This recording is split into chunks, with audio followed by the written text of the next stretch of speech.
வார்த்தைகளை கேட்டுங்க. ஆமா சொல்லி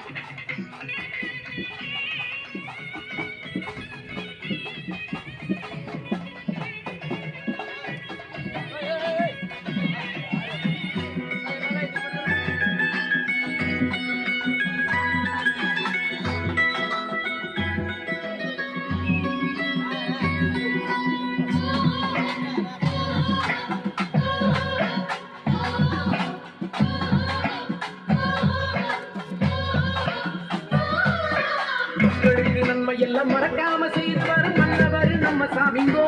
துணியப்ப சாமி போல வேற யாருங்கோ. மக்களுக்கு நன்மை எல்லாம் மறக்காம செய்து வரும்